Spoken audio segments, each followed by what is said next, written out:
Should I do the final countdown again?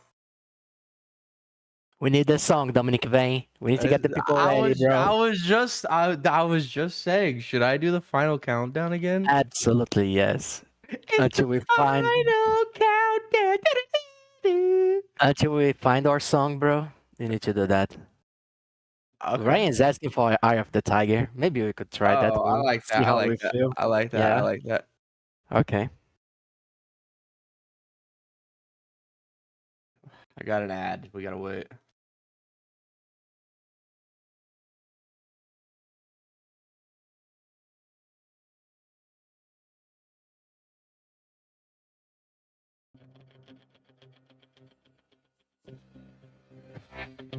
Bam, bam, bam. Bam, bam, bam.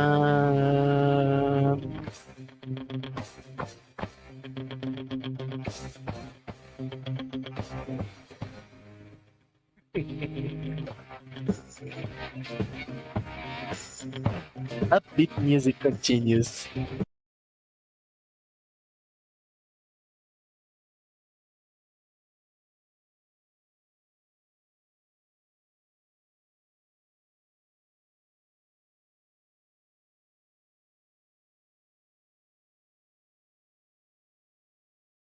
On the street. Took my chances. Since now I'm back on my feet. A man has his will to survive. Happens so fast.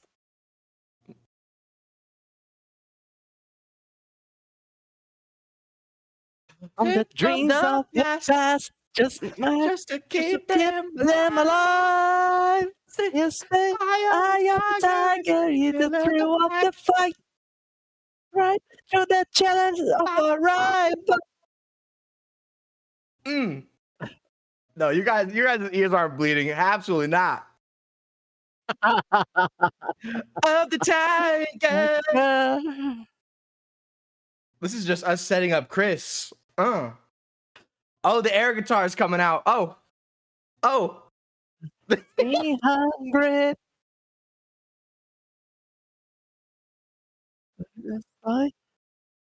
With the skill to survive. I think the community is enjoying Dominic Vane. We should start a band. We should start a band. This is my kid's hype song. We listen to it on the way to school. Absolutely. Welcome, everybody. To October's Economic Forum.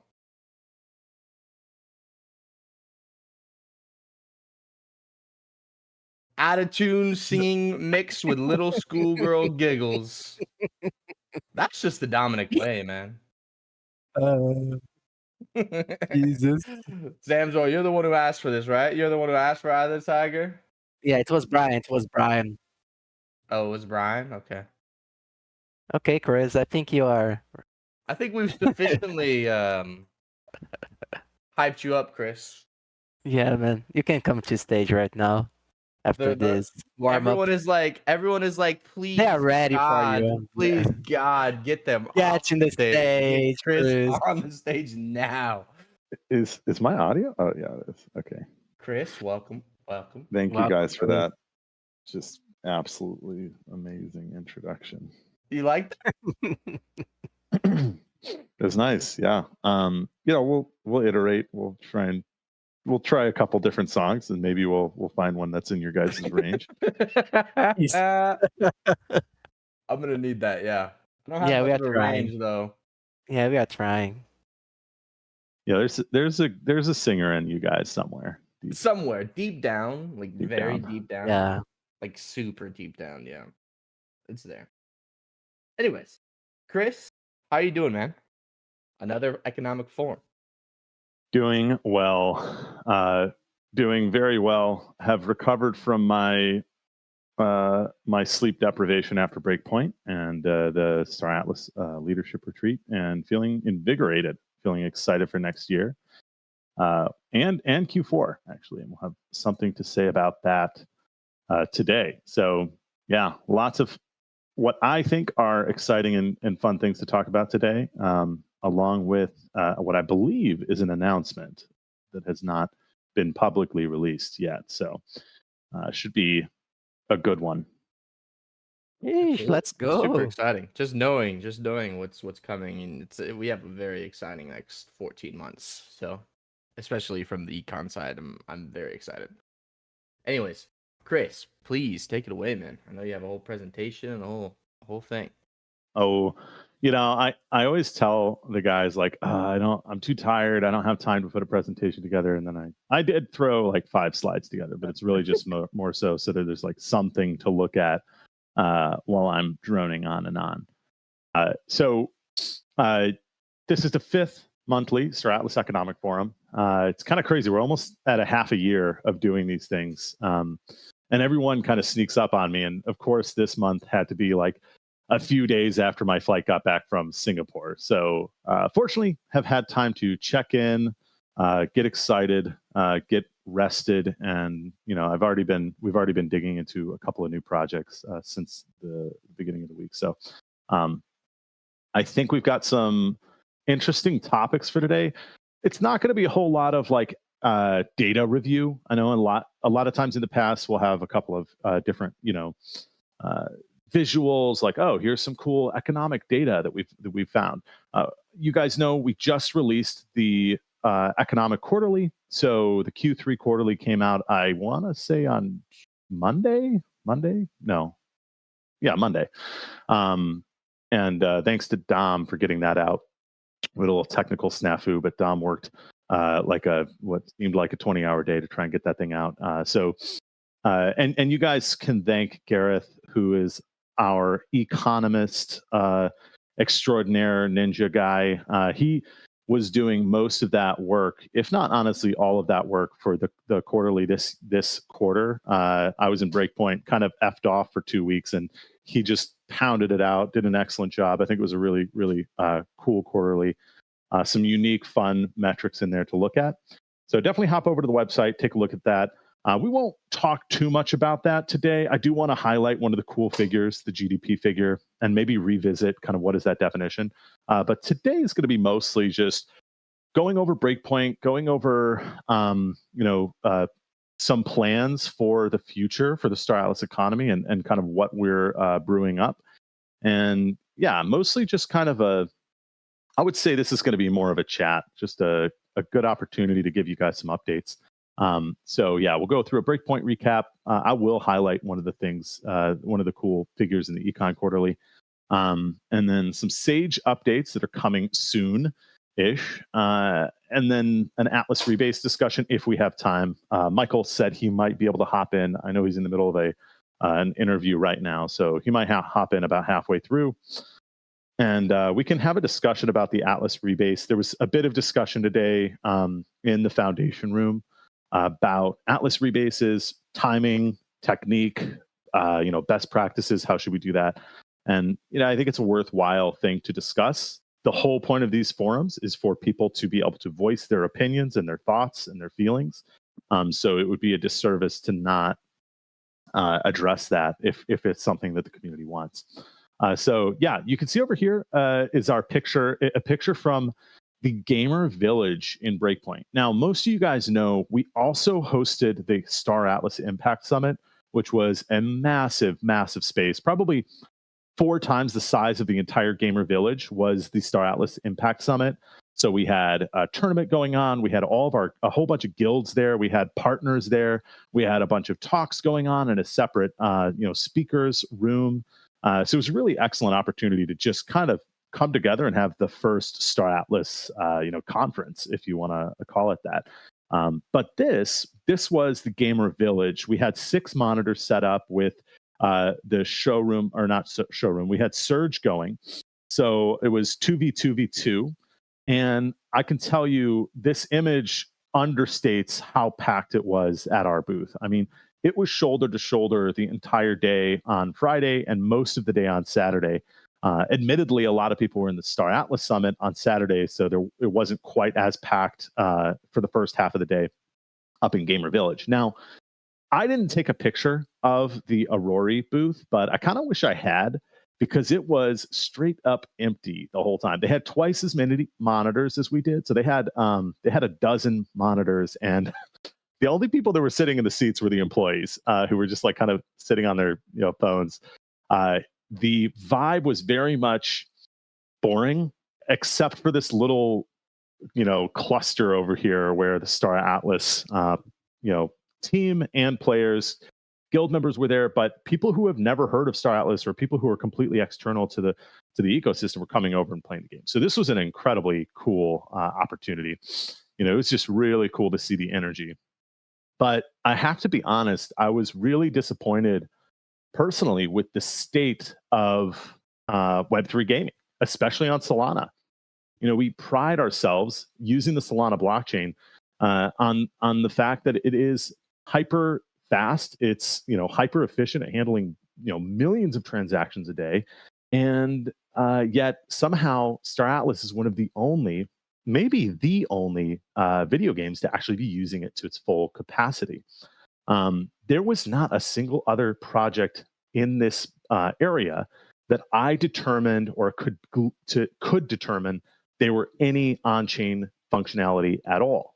I actually thought Photo Finish was on-chain, but I guess they're all Web 2. The only thing that's on-chain is like their staking protocol with their NFTs and their cryptocurrency, of course. But even the in-game currency is a digital currency. It's not a cryptocurrency. So really just like not impressed with what was there. There was Neon Heroes, which I guess is like mostly NFTs, but has a really cool big player base, which is great. But not really a whole lot of on-chain functionality. There were a couple of other projects, like I said, Genopets, Aurori was there. I also saw Genopets. I guess they're doing a Web 2 app now. I saw a game called Backwoods.gg that was cool, looked fun, kind of a Vampire Survivors thing. But there was literally the only like Web3 component to any of these games is crypto payment processing. Hey, you can buy our items in USDC. Hook up your Phantom wallet and you can purchase our items in USDC. Purchase our our battle pass. Purchase our skins. Everything else though is Web 2. So you're spending money, you're spending crypto on the games, but the games themselves are actually Web 2. So it kind of taught me a lesson that I didn't really know, and that is what it means to be Web3 these days, at least in the Solana gaming ecosystem, is that you process payments in crypto. That's pretty much the only definition. Now, one other kind of, I'd always known this, but it really became concrete when we were at Breakpoint was, God, the value in what we're doing is putting this economy into a permanent state on a decentralized computer. We're basically creating an economy on concrete building blocks that will exist forever. Like, if 50% of our player population leaves, if heaven forbid something horrible happens, and for some reason 5 years from now the Star Atlas ecosystem is gone, the economy will still be there. It will still be there on chain, and anybody can come in and kickstart that back up again. Obviously, that's not going to happen, but it's just really cool to think about how this economy is a living, breathing thing, and it's permanent. So that's what blockchain gives, in my opinion. What's so valuable is the permanence, the decentralized computer that is now operating this economy. If this were stored on centralized servers, it'd just be another MMO. It would just be another space MMO.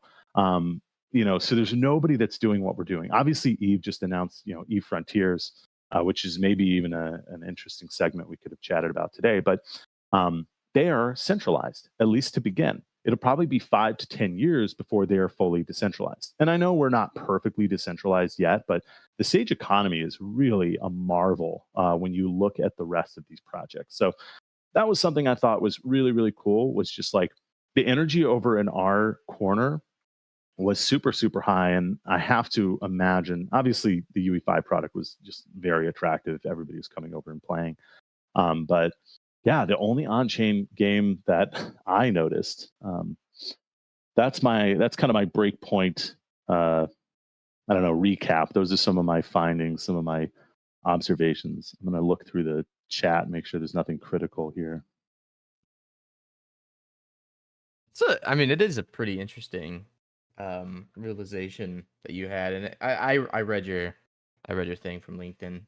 Um, And we're not calling out specifically Aurora, by the way. I saw one comment who said that, but no, we are not just calling out specifically Aurora. It's more of an observation of the entire Web3 gaming space on Solana that we saw at Breakpoint that we're talking about. But yeah, I think just speaking from what I know a lot of Web3 games started moving away from Web3, whether that being the technology or whether that being talking about Web3, just because of how much traditional gamers still have that as a sour taste in their mouth. And I'm wondering how much that has to do with it, you know? But Yeah. Well, the funny thing is, like, now these games are Web 2, so they're doing it the easy way, but they have the hard onboarding process of trying to get people to play a Web 3 game, you know? For example, like I talked about the game Backwoods GG. I played that. I've been playing that over the last few days since I got back from Breakpoint. And for me, it was relatively easy to onboard, but I had to connect a Phantom Wallet, connect my Discord, and connect my Twitter or my X in order to get into the game. mm, And I'm just like, what? Who is doing that? And the good news is it's a browser game, so I don't have to download anything. But for a Web 2 player, the Phantom part is a pretty big ask. And then to have these other two profiles have to be linked as well. It's a pretty big ask, especially for a Web 2 player. So they're Mhm. kind of doing this to themselves, and it's like, man, why wouldn't you just, if you're not decentralized at all, like just accept USD, let somebody use a Visa credit card. So I don't know. I get it, and I'm really excited for the fact that these games are accepting crypto. I think it, especially for an open economy, it allows for the smooth transition and movement of funds between people and between nations, which is awesome. So there is definitely value. I don't want to like sound like I'm poo-pooing this idea that this Web 2.5 or this crypto payments, like, that is in and of itself extremely valuable. Being able to trade money back and forth between people from poor nations to rich nations is super valuable. But it did feel like they were missing one of those big components, which is hosting the game on a decentralized server. And one of the things that stuck out to me from hearing Danny talk at the summit was he was saying that Star Atlas is the perfect use case of blockchain technology. Like, we are using it to its fullest power, its fullest extent. Yeah. So that's another thing to point out. Yeah. I think that's true. And actually, Danny, our co-founder, our chief product officer, Danny, during the founders talk, I think this was probably the first talk of the day, maybe the second talk of the day, but he said, not every single game needs to be a blockchain game, and I think that's probably true, especially for like a single player game or something like that, where they really just want the payment to be able to happen on a decentralized blockchain. That's pretty valuable. And if you're the Web3 Elden Ring or the Web3 Vampire Survivors, do you need everything to be on chain? Probably not. Do you need blockchain? Probably not. Do you need crypto? Maybe. And actually, I would argue, like, most games eventually will benefit from. I would argue every single game will benefit from using crypto payments and being able to send crypto from one person to the other. The one thing that I love about what blockchain provides is data transparency. It's become increasingly difficult for us to do market research as a company because fewer and fewer games are on chain these days. And with on-chain data, you can get metrics like daily active users. You can get metrics like activity levels, retention rates for other projects. Now it's pretty much the only thing we can do is measure swaps, and maybe if we have enough information, we can measure kind of the amount of revenue we believe the company's making, which is still super valuable. And it's way more than a traditional Web 2 studio would provide you. You have no way of knowing what I don't know, like Amazon games made off of a specific project unless they tell you. You can estimate, but it's really difficult to know for sure how much money these companies are making. So transparency is super valuable. Okay, so let's move on to the next topic. I think in the interest of time, we probably want to move on. I see some comments about how being on chain is actually bad, and this is not good for smaller players. That is it's a big can of worms that I don't want to open right now. Definitely a topic we've discussed in the past, and I'm very sensitive to that. So don't get me wrong, but let's move on. So I just wanted to share figure 5 from the quarterly report. Gareth is on a well-earned vacation right now, so he's not here to present this to you. So I'm just going to show you. You could see, obviously, we had a pretty big fall off from the beginning of the year. A lot of those spikes are actually primary sales.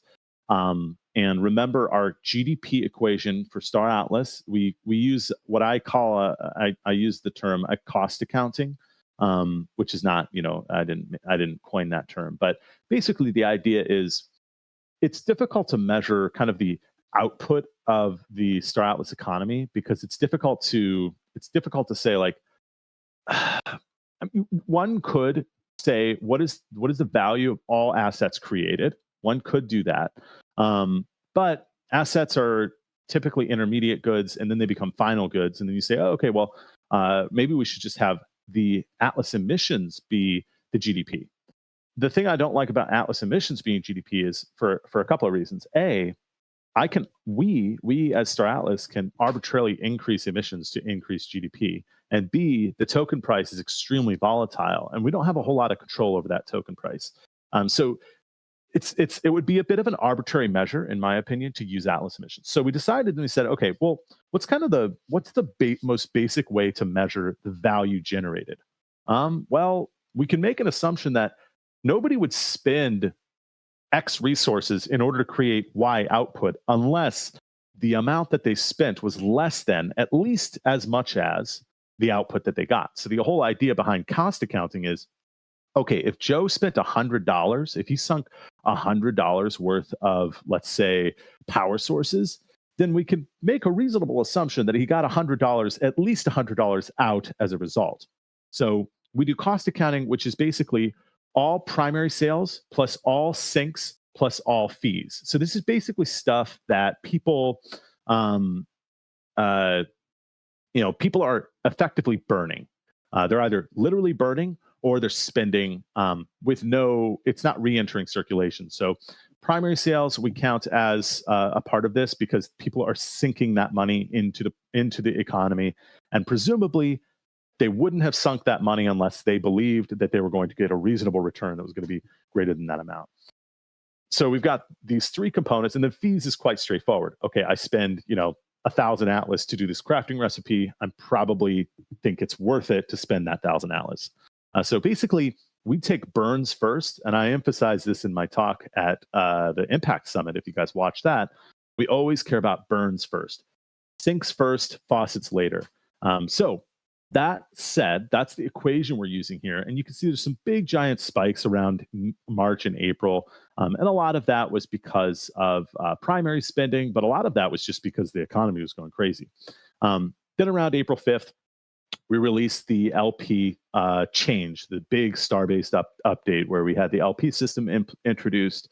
We also introduced XP, and we kind of started to see that GDP become a little bit more controlled, or a little bit, I guess, less swingy, although you see these ginormous spikes, so that it's not really very convincing. And then by July, we see it's pretty much flattened out. Now, a lot of this, this is measured in USDC. So a lot of this is a function of the Atlas USDC pair, of course, but then also some of it is just participation. And with respect to LP, I'll talk about that in a moment. But yeah, really cool figure. This is going to end us with probably in the neighborhood of 20 million USDC in GDP for the Star Atlas economy in 2024. Obviously, a vast majority of that was kind of earned in that first 2 quarters.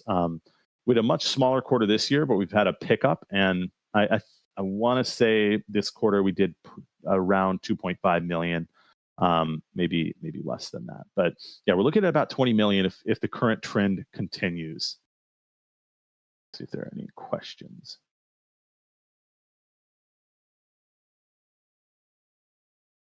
I see some worms. All right, nothing too crazy. All right. So now the exciting part. And I kind of got I kind of got Michael's sign off for this because he was under the impression that we had already announced all the things I'm going to say. So, if we haven't, then that's on him. But you guys know we are going to bring back golden tickets and we are going to bring back RFRs.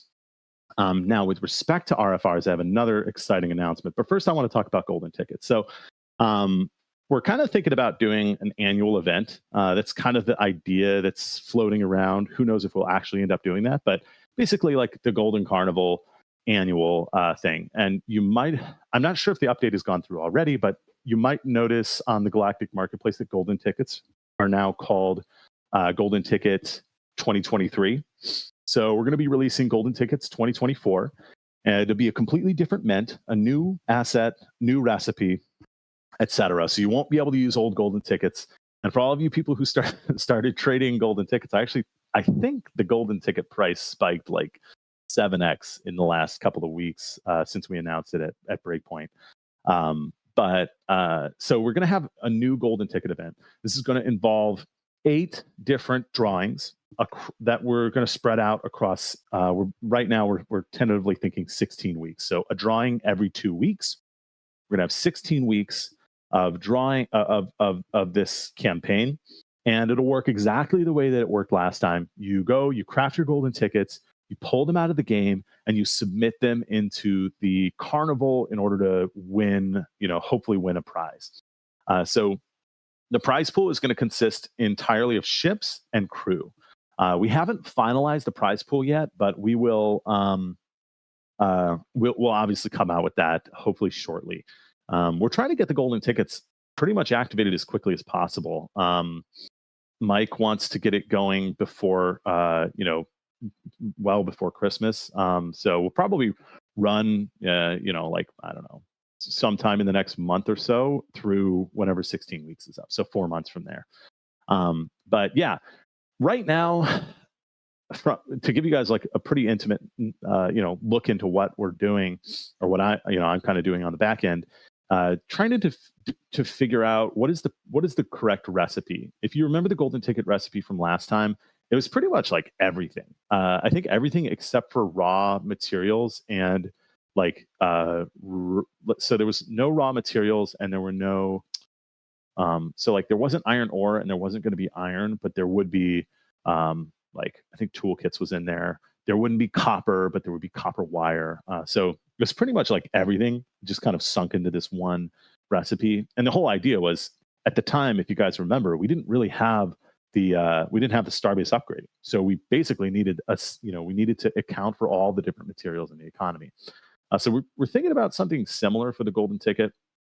I have also played around with the idea of having multiple recipes for the golden ticket. So just like there are 3 toolkit recipes and 3 framework recipes, having no copper wire, having potentially three different or 2 different, whatever, golden ticket recipes in order to kind of provide a variety of ways to craft a golden ticket, but also even potentially, and this would be really difficult, but potentially cater to smaller players and bigger players.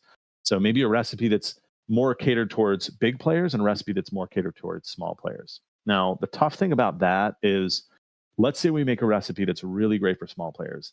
It's probably also going to be really great for big players. And so it basically makes that bigger recipe, that recipe that's targeted towards big players, irrelevant. I mean, we've seen this in our toolkit and our framework environment. Like we see that there are dominant recipes for those particular materials. I'm seeing a desire not to have SDUs required for the golden ticket. Hey, I remember a time when SDUs were 10x the price they are today. So it's just kidding. Just kidding. No, I'm gonna think long and hard about the recipe. Basically, using it as a balancing mechanism for the current economy. So, again, to get really kind of intimate, you can look at the net balances of materials in the ecosystem. Okay, what are the things that have more pressure? What are the things that have less pressure? And focus on those things that are, the more forgotten assets. So, hoping to have the golden ticket recipe finalized by this week or next. And then pretty much once that is finalized, we can get this fired up as soon as possible. So we really are excited about this next phase. And to give you more of a philosophical, as I move into the discussion of RFRs, to give you a more philosophical kind of explanation of why golden tickets, why RFRs. We hinted at it last week in our discussions, or sorry, last month in our forum. We were talking about LP, we were talking about RFRs.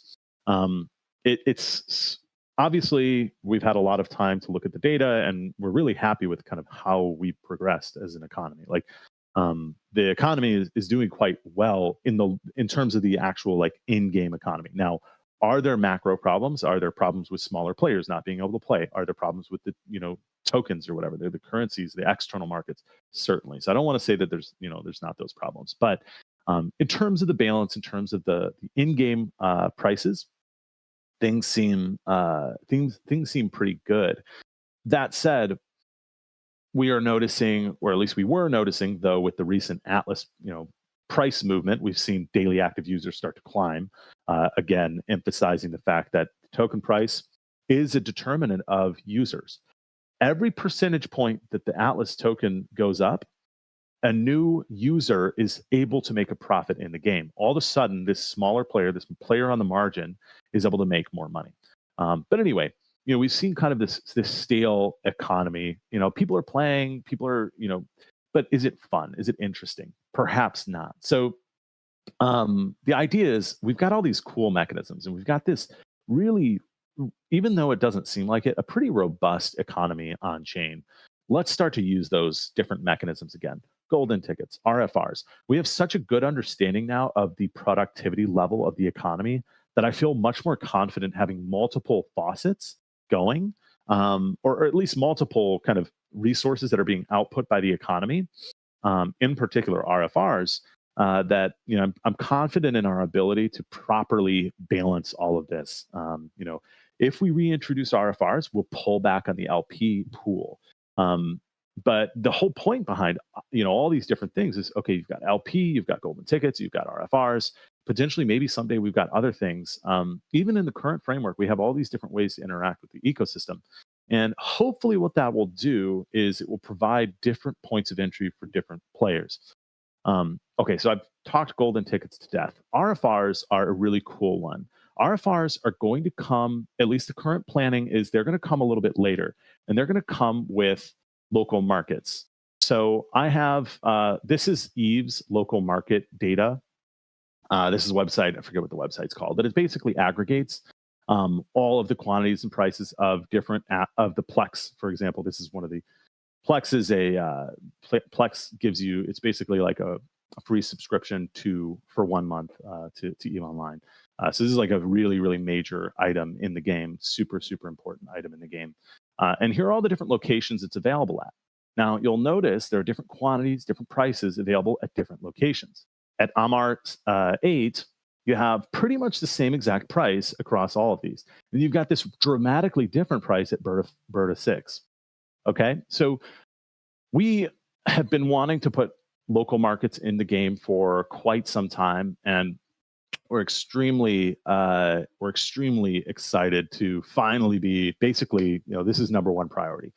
So our goal, I won't even give timelines, but our goal is to get this out as soon as possible. The blockchain programs are complete, they're finished, they're ready to go. At this stage, it's about design, implementation, testing, integration. Okay, so now that is actually a lot, a huge process, but I am of the personal belief, and I fought pretty hard, for this update, because I believe it is going to be one of the single most important economic updates to the game that we will ever see. More important than RFRs, more important than LP. I think it is, as integral as combat, as integral as as crafting. It's just a vital component. So now what we're going to see is different prices at different locations. We're going to have freighting is going to become an actual career. We're going to have arbitragers are going to actually have something interesting to do, and it'll introduce the opportunity also with RFRs. And this is why we're going to combine with RFRs with local markets. It'll present the opportunity to have RFRs craftable at one starbase and sellable at another starbase. So you might even have people who are crafting RFRs at, let's say, Mud 3, but they're only able to sell them to, the Star Atlas for those Atlas emissions at Mud 4. So what they might do is they might say, okay, I don't want to have to transport these. I'm just going to craft these. I'm going to sell them at the local market for whatever, below the going rate. And then people are going to come in, perhaps buy those and then freight those. So that's what I meant by this freighting career becomes a thing. This arbitraging career becomes a thing. And obviously, what it is also hopefully going to do is provide a more user-friendly way to engage with the Star Atlas marketplace. We all know the GM has its fair share of issues. So the hope is that this is going to be a very, very fun and engaging way to use the Star Atlas marketplace. It'll also help improve our, just as a company, if we see more volume on the marketplace, that's really good for us. That just shows that we're growing. It shows that we are successful.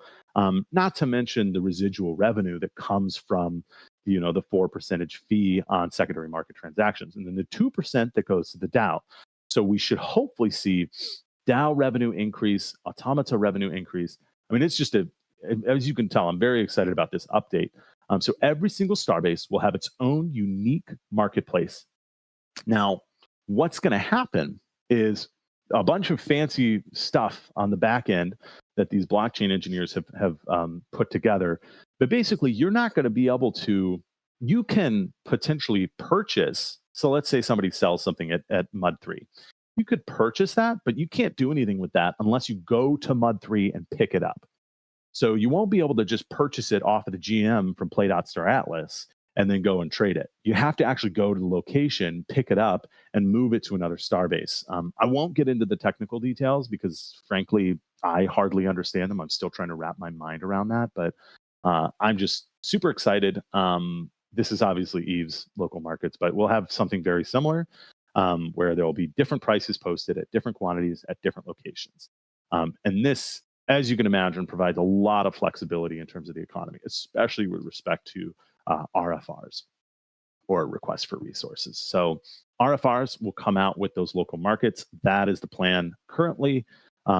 We could release RFRs before, but we think the golden tickets are going to provide a pretty cool, exciting way for players to engage in the economy beyond LP. And then, we'll kind of roll these out one at a time over the next over the future. I think if I say any times or dates, I'll probably be kneecapped in the middle of the night. So I'm just gonna leave it at that. Chris, this is super cool, man. Like, the community has been dreaming about local markets for a while now, and this opens up a path that we have been looking forward to have, like arbitrage opportunities, different gameplay styles. This allows guilds to customize their supply chains and things like that. And as one of community member was saying, like, the moment that we start adding, risk, for example, for fighting careers and things like that, which we eventually will, man, this becomes a really, really, really entertaining gameplay loop, Yeah, Super cool. the variety is pretty groundbreaking, and like I almost wonder if there will be some sort of like peer-to-peer transfer that comes out of this. I'm curious, like, how players will use this. You mentioned guilds and coordination. Right now, like we like to say that Star Atlas is an MMO, but the only real MMO is that, like, if you pull the assets out, you get to participate in the Galactic Marketplace, which is like our big kind of MMO feature. By building these into each starbase, all of a sudden that MMO kind of becomes much more concrete. it is multiplayer. You get this feeling that you're working with other people to try and accomplish these tasks. It's no longer going to be, okay, I'm in my, maybe I've got a small fleet. I'm trying to just, break even. I got to go all the way back to the CSS, which is, costing me a ton of money. Instead, I can just work in this local economy, and I can say, oh, great, I can actually just operate in, MRZ 27 or whatever, like my local little spot, which I think I think that's going to be huge. I've told people I think this is going to have reverberating effects that are greater than anybody can really imagine. I could be wrong, and I hope I'm not wrong, but yeah. Now I feel, man, like I was just thinking here, like now we can create entire ecosystems in each one of the star bases, right? We can have people bringing food, people bringing fuel, supplies, etc. So players don't need to come and go from a star base if they just want to be there, harvesting the resources or scanning for SDUs, Yeah. And this, as you said, this opens up the path for the fighting career. Man, yeah, this is going to be wild for sure. Chris, I have a question from the chat here that I want to get on your radar from Okay. Bodhi. Now that there are no longer caps on any mats, how can we throttle Atlas inflation through RFR? Yeah, so this is a really important question. Previously, RFRs required SDUs, and at the release of the last RFR recipe, SDUs were capped at I want to say 1,500 units per second or per minute, but basically they were capped. We only saw 1.5 to 2.5 million found per day. Now, I'm going to stop sharing my screen, and I'm going to get into my own data, try and give you guys, see if I can't find this number. These days, we have about 6 million SDUs found every day. And that's with pretty much like everybody looking for SDUs all the time. So there's tons of effort being put towards finding SDUs. Now, like I said, before this, the uncapping of SDUs, we were floating around 2.5 million per day. And that's been steadily climbing. And it's been floating around 6 million for the last 4 or 5 months, 3 or 4 months. And, what I said earlier about having data to be able to make these decisions, we know exactly what's being produced. We kind of know what people are capable of. We know the economic output of the game, or sorry, of the economy. That helps us make decisions about these recipes. Now, that's a super important consideration, though, with respect to these recipes. Is like, well, now there's no fixed amount. There's no literal amount that we know for sure. The absolute maximum number of RFRs that could possibly be produced in one day is equal to X, which we used to have. That said, the way that the SDU regeneration cycle works, there is actually still a theoretical maximum number of SDUs that could possibly be found every single day. And that number is actually pretty difficult to calculate from purely through like math. It's easier to simulate. But there is still a maximum number of SDUs we could possibly find in a single day. And so those are potentially, a pretty valuable resource when it comes to the RFR recipe, especially since RFRs are an Atlas emission. So that's definitely, I don't mean to, poo-poo on anybody's parade, but SDUs are probably going to be required in the RFR recipes. That said, golden tickets are a little bit more free, right? Like, because golden tickets are put towards the carnival, and you kind of have a probability of winning that's proportional to the amount that you put in. We don't really care how many golden tickets are crafted. That doesn't equal Atlas emissions. So we're probably not going to have SDUs in the golden ticket recipe. But yeah, seeing a lot of disdain for SDUs. So hopefully that kind of answers the question. We have a lot of data. We can make good decisions about the recipes. And one of my goals for this new era, of like golden tickets, RFRs, all this stuff, is to I don't know how feasible this is, but we really want to have a more dynamic environment. I think I talked about this last month, but more um, uh, more variety in RFRs, both in geography, but in also, obviously the recipes. There's a ton of different stuff. Jose and I have gone back and forth about different, the different mechanics that we have at our disposal. Now, to what degree are we going to be able to execute? Who knows? We're a relatively small company with limited resources, so we need to be, smart with those resources. But yeah, I think I'm hoping that we can really create an interesting, spicy environment, especially with the local markets, by having variable recipes that are changing, moving, et cetera, et cetera. Opportunities will move every single day. And Mando says, please go easy on STU amount required. I will. Yeah. And I think there's something to be said for like LP. Realistically,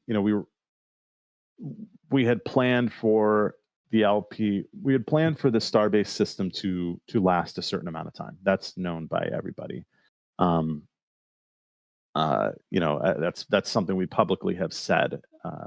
Starbase has had a kind of a set amount of time we expected them to last, and we're definitely hitting the point where no, not every single Starbase is leveled up, but a lot of you can call them recipes, but basically a lot of the resources have already been sunk. And so the trouble with the Starbase upgrades is that once power sources have been deployed, or once radiation absorbers have been deployed, all of a sudden that creates a bottleneck on whatever is not put in. So people are saying STU bottleneck is huge. Now, it's a huge bottleneck if LP is the primary earning mechanism in the game.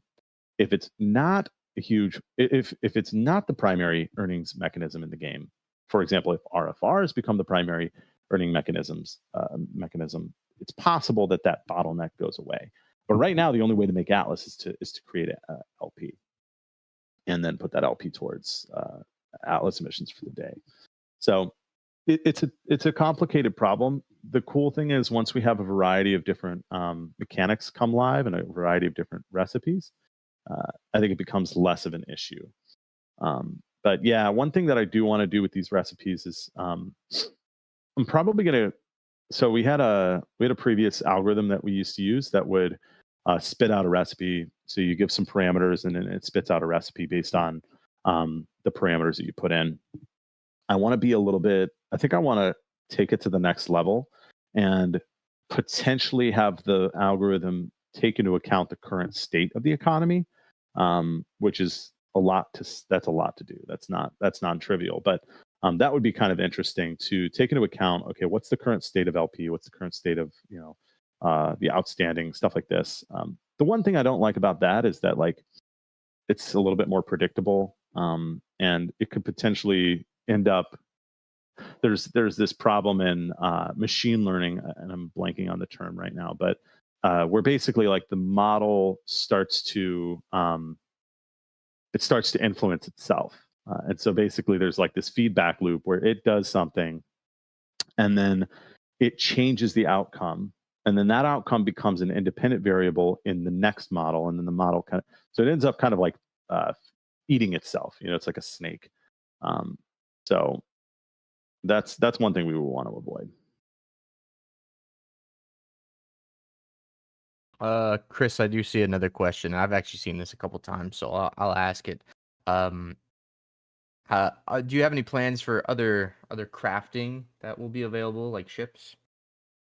No immediate plans. I would love this. We are certainly the features that we're working on for Sage involve many, many more crafting recipes. I'll say that, but in terms of the immediate term, golden tickets, RFRs, local markets, that's going to come first, and then these other updates will come after that. But yeah, I would love to.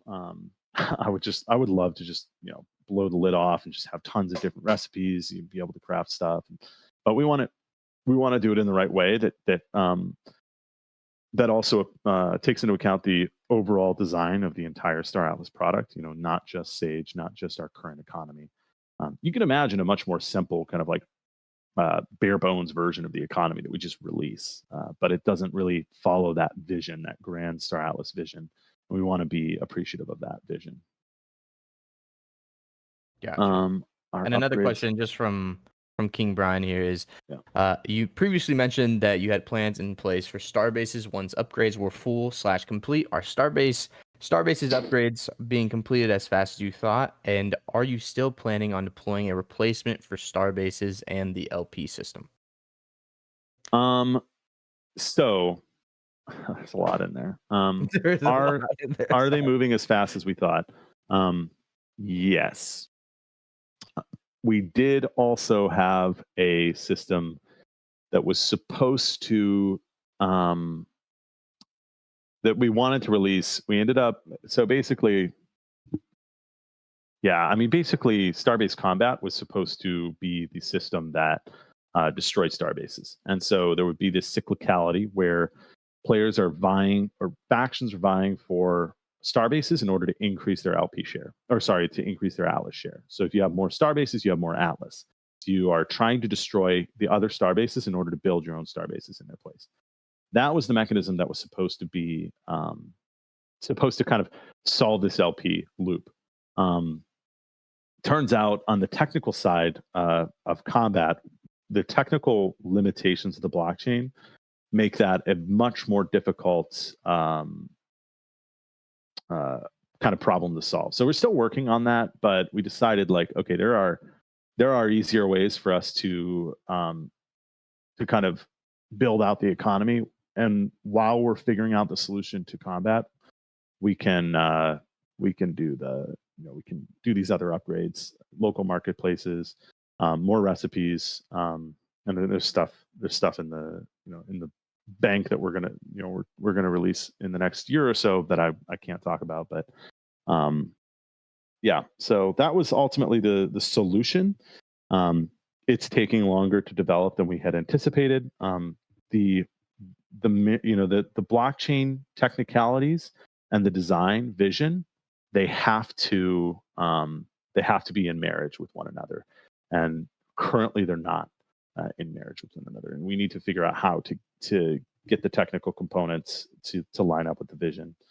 So that's ultimately that was kind of the problem, and who knows, before the last Starbase upgrades, maybe we might still end up getting that in. But this issue of bottlenecking is a real problem, and it only becomes a problem at the higher tier Starbase levels, because unlike before, when there were 20 different Starbases you could upgrade at any time, now there's a handful, and they all require SDUs. Now, obviously, it's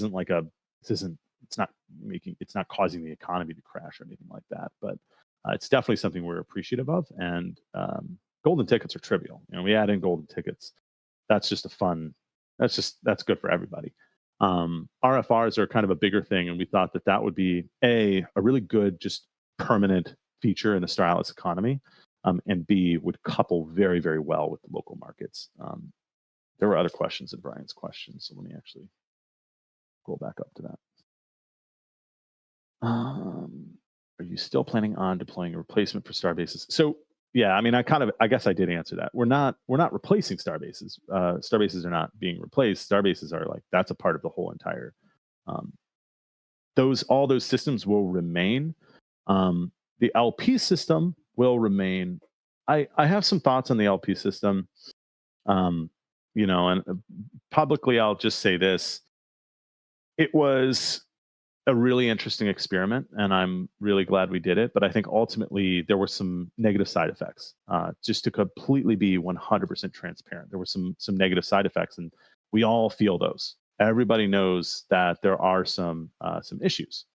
And one of those primary issues is this idea that you really don't have a whole lot of incentive to invite your friend into the game if they're coming into your faction and they're going to lower your Atlas emissions that you're going to get.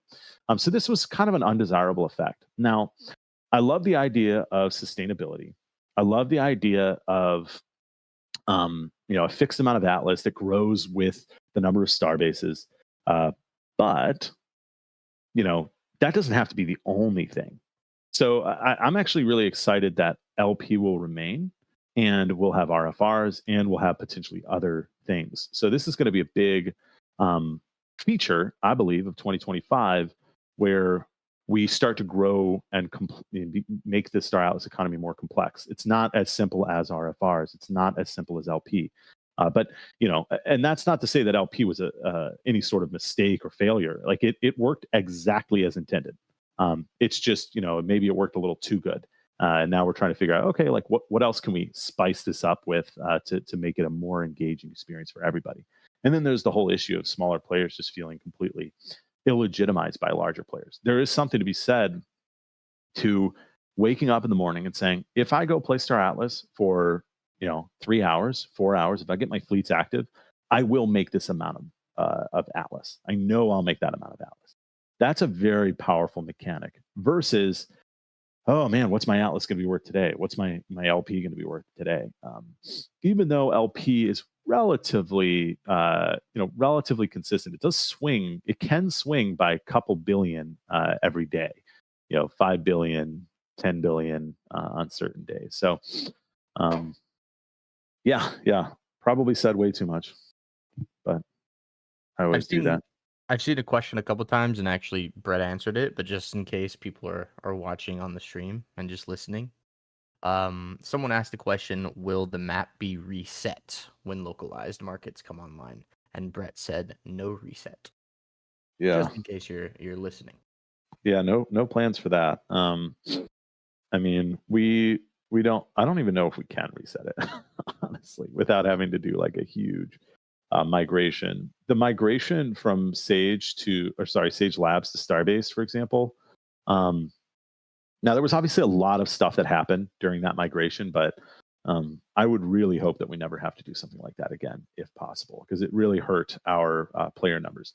There are commanders still sitting in Sage Labs, in old Sage, that are just like floating around in space doing nothing. So really interesting. For terms of service, if they sit there for 90 days, we just put them back into the loot pool, right, Chris? Is that what Dan said when he came back? I don't think that would stay true to the philosophy of decentralized digital ownership. So probably not, but it is pretty astounding that people have not pulled those assets out yet. Yeah. Not a whole lot of activity over there, but there is some. I mean, it's kind of like the golden tickets recipe or market coming back to life. Yeah. And unfortunately, I do have to jump onto another call in about 2 minutes here, and I was on an interview that lasted longer than I anticipated. So seems like things have cooled down, though, at least in the Discord chats. How was the conversation today, guys?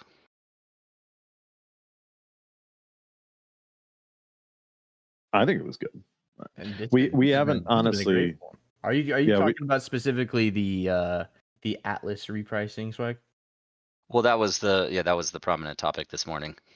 Well, we haven't even got to that yet. We haven't even touched that. But seems like it's mostly kind of resolved. We've had some really good discussions in the community between prominent community members. So I think with only 1 minute left, we're probably good.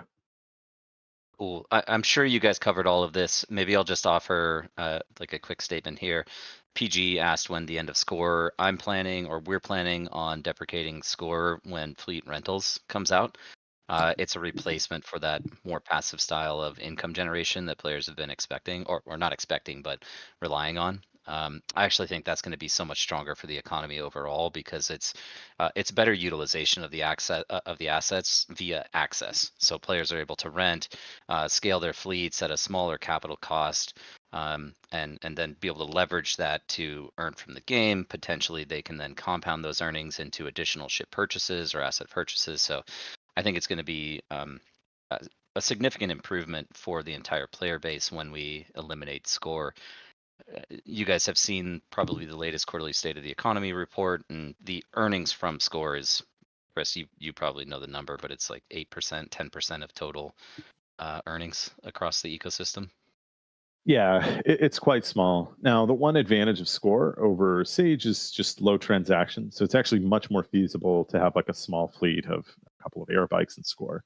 But hopefully the same will be true in the fleet ship rental. Hopefully people will be able to aggregate ships. But yeah, we'll see how that market plays out. Yeah. Ray, on the XP side, like that is kind of still to be determined. It is potentially something that could be configured by the asset owner when they're putting it up on the rental marketplace. They could say you earn the XP for the ship, or the renter says I earn all of the XP on the ship, but you get to keep a higher percentage of the earnings, something like that. So I would expect this system to be more basic when the MVP rolls out, but over time you can add those layers of complexity, and then it creates kind of a challenging analysis problem for the user, because they have to decide, would I rather take the XP and pay more of my earnings out, or would I rather keep more of the earnings and I don't really care about the XP? But there's going to be significant potential for configuration as this thing continues getting refined. I mentioned Groove. I see him here in chat. He and Anthony developed the underlying on-chain program on Solana for rental markets that taps into our player profile system, which some of you are using right now for permissioned asset management in the game. But perhaps something that a request could go into Shadow Loyalty or to Groove and Anthony specifically on future feature development. Really happy with the partnership that we've landed with them, though, alongside GG Collective and Forged specifically on kind of how this whole thing is going to work. I just want to say I am extremely excited about the economic, I've been calling them enhancements that we're rolling out, but it's really just the alternatives that we're releasing, and that's going to drive more potential for specialization throughout the game, as well as kind of less intra-faction competition. I'm sure the team here has already covered it all, but things like golden tickets, for example, that becomes competitive with loyalty points, because now users are deciding whether or not they want to contribute their resources to Starbases versus taking a chance with the golden ticket system. Localized markets feature that's been highly demanded. Chris's regional RFR concept. So now you're only navigating between maybe 3 different Starbases with a dedicated recipe across those. Makes it easier for players of all size to access those RFRs. And then additional ship crafting recipes, again, variety there. And I shouldn't say crafting, these really are redemption recipes for now, but so ship redemption recipes, things like metacrafting recipes. I saw Zelax in here. As you guys know, we did the Honeyland metacrafting recipe, looking to do more activations like that. The core point is that there's going to be more optionality and more decisions for players to make on where they want to focus. So it won't feel like you have to compete in that LP pool, which is the exclusive way of earning right now. You can find an alternative. And so I think that's going to go a long way to reactivating some of the user base that dropped off, but also reach a new wider audience as well.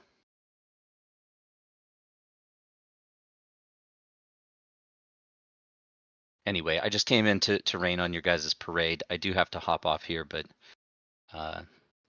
glad you guys have it all under control and have been having a good conversation.